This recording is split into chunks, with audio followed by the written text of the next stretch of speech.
आजकल भारतीय साहित्य की उपमा दी जा रही है। अब संकट क्या है?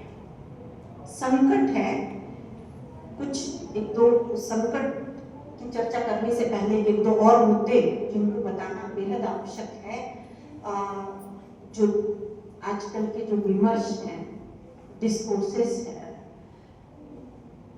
वो भी कमोबेश रूप में पूरे देश में नहीं बल्कि दुनिया में चल रही है। अब मैं दुनिया की बात कर रही हूँ क्योंकि अब देश जो है 1990 के बाद देश नहीं रहा है, अब वो ग्लोबल विलेज बन गया है।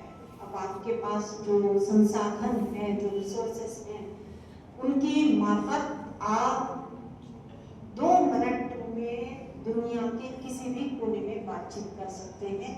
तो दूरियां केवल भौतिक बची हुई है। ऐसे में प्रभाव क्षेत्र किसी भी विशेषता का, अच्छी या बुरी विशेषता का प्रभाव क्षेत्र बहुत ज्यादा बढ़ गया है।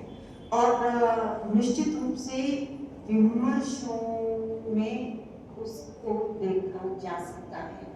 अगर महाराष्ट्र की मेघना पेठे स्त्री विमर्श की बात कर रही हूँ, मैं आधुनिक काल की बात कर रही हूँ इसलिए उनका नाम ले रही हूँ, तो उधर मृदुला गर्ग भी वही बात कर रही है, ममता कालिया भी वही बात कर रही है, मैत्री पुष्पा भी वही बात कर रही है, उधर पद्मा रानी कश्मीर वही बात कर रही है, इधर देठाज वही बात कर रही है, उधर संथाली में यशोदा मुर्मू वही बात कर रही है।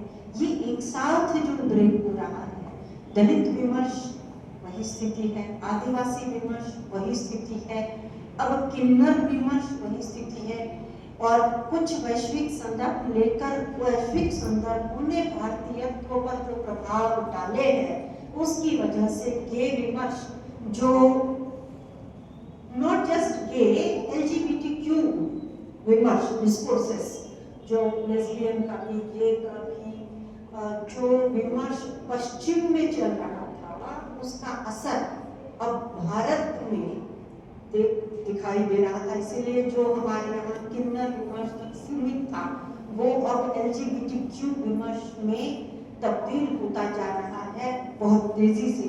तो अब आदान प्रदान बढ़ रही है।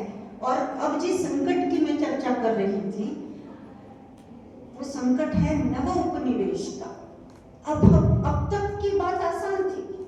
अब तक हम कह सकते थे कि हमारा स्वभाव, हमारी प्रकृति, इसीलिए कश्मीर से लेकर कन्याकुमारी तक वगैरह वगैरह जो लकीर पीटने वाली बातें थी वो अब तक ठीक थी।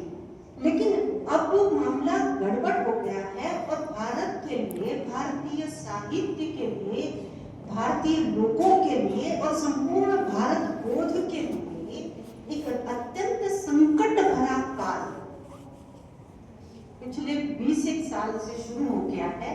लेकिन इन 5-7 सालों में वो संकट इतना ज्यादा बढ़ा दिया है कि अब भारतीय साहित्य की जिन भावगत विशेषताओं की चर्चा हम करते थे वो भावगत विशेषताएं भारतीय साहित्य से नदारद हो गई, गायब हो गई।